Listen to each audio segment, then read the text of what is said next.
We left off 790.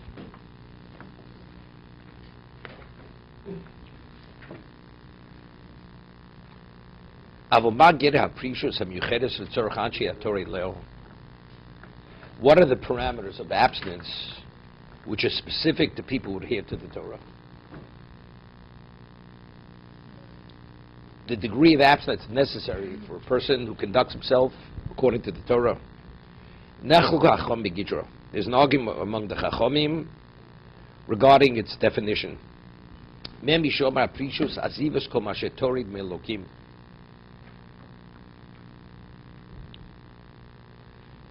Abstinence is in the area whatever interferes, distracts a person from service of God. That's where you have to abstain. If it distracts you, you should abstain from that.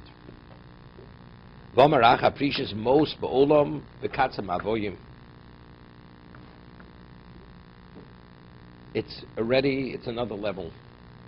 It's detesting the material and limiting your desires. It's already a much more extreme level of abstinence. It's not only that you abstain, you have no interest, you detest it. V'amar acher, haprishis menuchas hanefesh, v'chasimus rayoneo mikol mashu lo lemenucha. It's being tranquil and not even considering whatever is considered comfort. Is that what I mean? Yeah.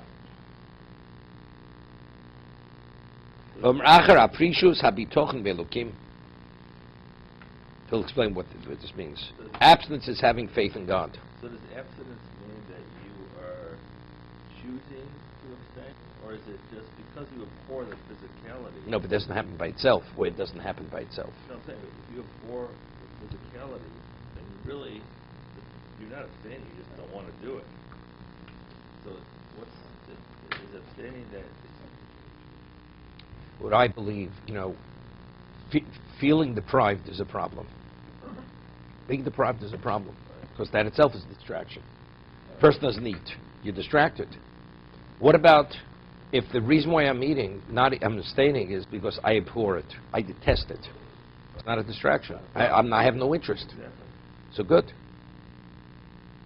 So that's, if one is at that level, that you see the negativity of material, you have no interest in it. You don't want it. So that's not abstaining. You are abstaining. You don't reach that level. It means reaching a level of understanding of the negativity of material.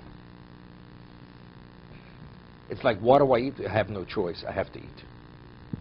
Let's say you have a person that hasn't eaten in 3 days, and you have food which is barely edible. Do you eat it? Of course you'll eat it. You'll get it down because if you don't eat, you'll die. So why am I eating? I have no choice. So if whatever I partake of the material is because I have no choice, the material will never be a distraction in your life. I'm only doing it purely out of necessity. Yeah. So if it's necessity, I'm not distracted. I'm not attracted to it. That's what he's speaking about. You detest it. My point, I'm sorry, I don't get the difference.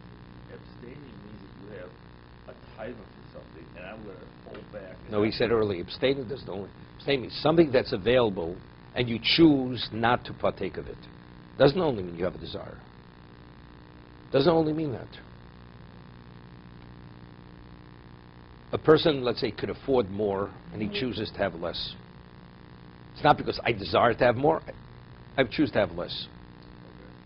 There's an expression, mean and lean. It's less complicated. Not because I desire. I just feel my life will be less complicated if I have less. And not that I could afford more, but I choose to have less. That's abstaining. Abstinence doesn't only have to be because it's resisting temptation. That's not necessarily abstinence. It is, that's also you're abstaining. Yeah, but you understand, whenever a person resists temptation, he's not fulfilling the mitzvah of Parshas. There you tempted and you succeeded. Now you took control of your life. Abstinence is what? Is taking control of your life, that continuously you live responsibly. Aprecious habidochim elokim. Having faith in God. Omarach aprecious kasos psar ervo shvor harovo most bezulosam.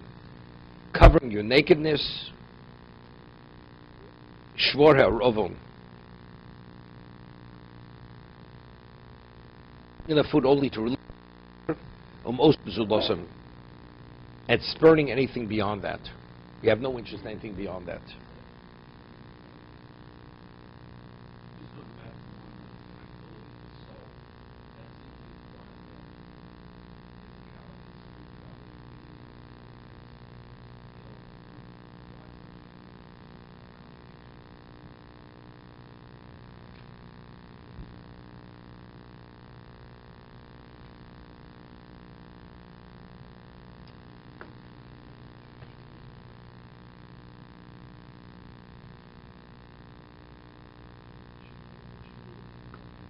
What?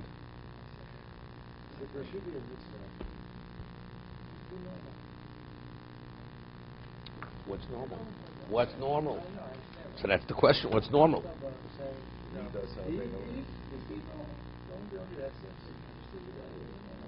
But maybe what's excess? That's always the question. What's excess? So relative. That's exactly what he's saying.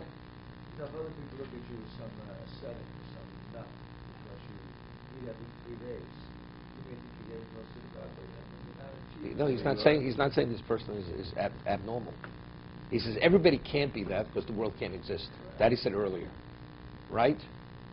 But the person is within his capacity to do it responsibly, right? What is it? That's our discussion now. Everybody has to abstain to some degree. As he said earlier, there's the general concept of abstinence. You allow yourself to indulge in anything that's available to you. You understand? Your life passes before you accomplish nothing. You go nowhere in life. So you always have to rein in on your desires.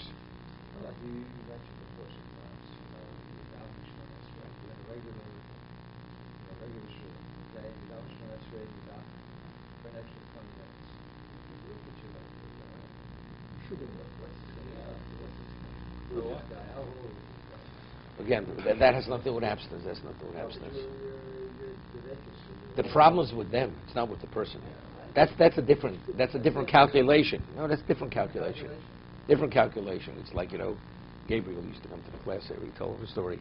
He was once in a community, and he wore his tallis under his coat, and not even a string came out from below the hem of the coat, the hemline.